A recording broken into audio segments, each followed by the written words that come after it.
નમસ્કાર મિત્રો, જય હિન્દ, જય ભારત। આજે આપણે વાત કરીશું પ્રધાનમંત્રી કુસુમ યોજના વિશે। પ્રધાનમંત્રી કુસુમ યોજનામાં તમને સોલર પેનલ અને પંપ લેવાની સહાય મળવાપાત્ર રહેશે। આ યોજના માટે તમારે કયા કયા ડોક્યુમેન્ટની જરૂર પડશે અને આ યોજનામાં તમારે કેવી રીતે ફોર્મ ભરવું તેની સંપૂર્ણ માહિતી આ વિડીયોમાં આપેલી છે, તો વિડીયો સાથે બન્યા રહેજો। પ્રથમ આપણે જોઈશું યોજનાના હેતુ વિશે। આ યોજનામાં જ્યાં ગ્રીડ સપ્લાય ઉપલબ્ધ નથી તેવા ઓફ ગ્રીડ વિસ્તારમાં પિયત માટે હયાત ડીઝલથી ચાલતા પંપ સેટને બદલવા માટે છે। ખેડૂતોને stand alone solar agriculture pump પણ સ્થાપિત કરવામાં આવશે। આ યોજના હયાત ગ્રીડથી વીજ જોડાણમાં આપવું અને ટેકનિકલ જે હોય તે શક્ય ન હોય, બરાબર છે। ત્યાર પછી આપણે જોઈશું કે તેમજ કોમર્શિયલ વાયબલ એટલે વ્યવહારુ ન હોય એવા માટે, તેવામાં દૂર કે સદનના વિસ્તાર માટે, જંગલ ઓફ ગ્રીડ વિસ્તાર ડીઝલથી ચાલતા હોય અને પંપ સેટને બદલવા માટે ખેત તલાવડી પણ રહેશે તથા સરફેસ વોટરથી પીએચ સુવિધા ધરાવતા અરજદારોનો પણ સમાવેશ કરવામાં આવેલો છે। પછી આપણે જોઈશું કે ઓછામાં ઓછી 1 એકરની જમીન હોવી જોઈએ। તમારે આ યોજનાનો લાભ લેવો હોય તો ઓછામાં ઓછી તમારી પાસે 1 એકર જમીન હોવી જરૂરી છે અને વધુમાં વધુ 2 હેક્ટર રહેશે। ભૂતકાળમાં એગ્રીકલ્ચર કનેક્શન અથવા સોલર પંપ માટેની અરજી કરેલ હોય તેવા ખેડૂતોને પ્રાથમિકતા આપવામાં આવશે, બરાબર છે। ભૂતકાળમાં મતલબ પહેલાં તમે અરજી કરી હોય તેને પહેલાં પસંદ કરવામાં આવશે। જે ખેડૂતોની સામે સૂક્ષ્મ સિંચાઈ પદ્ધતિ હશે તેવા ખેડૂતોને પ્રથમ પ્રાથમિકતા આપવામાં આવશે, મતલબ સૂક્ષ્મ ખેતી જે કરતા હોય તેને પ્રથમ પસંદગી કરવામાં આવશે, બરાબર છે। ત્યાર પછી આપણે જોઈશું કે યોજનાની મર્યાદા વિશે। જે ખેડૂત આ યોજનાનો લાભ લેવા ઈચ્છતા હોય તેવા ખેડૂતો માટે છે ના ખેતરમાં બોર, કૂવો અથવા તો ખેત તલાવડી હોવી જરૂરી છે। કોઈપણ પ્રકારનું વીજ કનેક્શન ન હોવું જોઈએ, મતલબ કે તમારા જે ખેતર છે ત્યાં વીજ કનેક્શન ના હોય તો તમને આ મળવાપાત્ર રહેશે। યોજનાનો લાભ મળી શકશે કે નહીં, ખેડૂત ફોરેસ્ટ મતલબ કે ઝોન વિસ્તારમાં આવતો હોય તેને આ મળવાપાત્ર રહેશે। પ્રથમ પ્રાથમિકતા આપવામાં આવશે। જે ખેડૂત ફોરેસ્ટ ઝોનમાં આવતો હોય તેને પ્રથમ પ્રાથમિકતા આપવામાં આવશે, બરાબર છે। ત્યાર પછી આપણે જોઈશું કે આ અરજી કરવા માટે કયા કયા દસ્તાવેજની જરૂર પડશે તેના વિશે વાત કરીશું। સૌ પ્રથમ તો તમારે 7/12નો ઉતારો, ત્યાર પછી 8નો ઉતારો અને 6નું જે તમારે 6નું હકપત્ર હોય છે તે તમારે જરૂર પડશે। હયાતનો કૂવો અથવા બોર કે ખેત તલાવડી માટે પિયતના સાધનો તમારે દાખલ કરવાના રહેશે, બરાબર। કૂવો હોય, બોર હોય તેના જે સાધનો છે તમારે ત્યાં દાખલ કરવાના રહેશે। ત્યાર પછી આપણે જોઈશું જો અરજદાર સૂક્ષ્મ સિંચાઈ પદ્ધતિ ધરાવતો હોય તો GGRCનું ટ્રાયલ રન સર્ટિફિકેટ હોવું જરૂરી રહેશે। જો અરજદાર સૂક્ષ્મ સિંચાઈ સિસ્ટમની યોજનામાં જોડનાર GGRCમાં નોંધણી ક્રમાંક અને જમા કરાયેલ અરજીનું પ્રમાણપત્ર તમારે જોઈશે।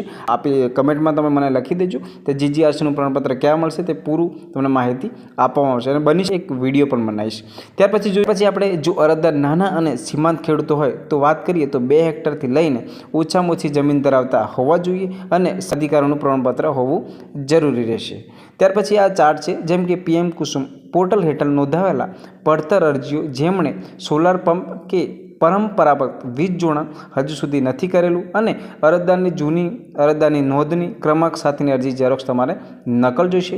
અરજદારો કે જેમણે હયાત ગ્રીડથી પરંપરાગત વીજ જોડાણ મેળવવા માટે વિતરણ કંપનીઓને તમારે અરજી કરવાની રહેશે હોય, પરંતુ જંગલ વિસ્તારમાં વીજ વિતરણ રેસા ઊભી કરવાની તમારે મંજૂરી મળી ન હોય તેવી પડતર અરજીઓમાં અરજદારોએ જો પરંપરાગત વીજ જોડાણ બદલે આ યોજના અંતર્ગત સોલાર પંપ સ્થાપવા માટે તમારે ઈચ્છતા અરજદારો તે માટેની જૂની અરજીની નોંધણી પાવતીની ઝેરોક્ષ નકલ તમારે જોઈશે, મતલબ કે જૂની તમે અરજી કરી હોય તેની પાવતીની ઝેરોક્ષ જોઈશે। ત્યાર પછી સંયુક્ત માલિકીના કિસ્સામાં બીજા ભાગીદારોના નિયમ મુજબ તમારે સંમતિ લેવાની રહેશે।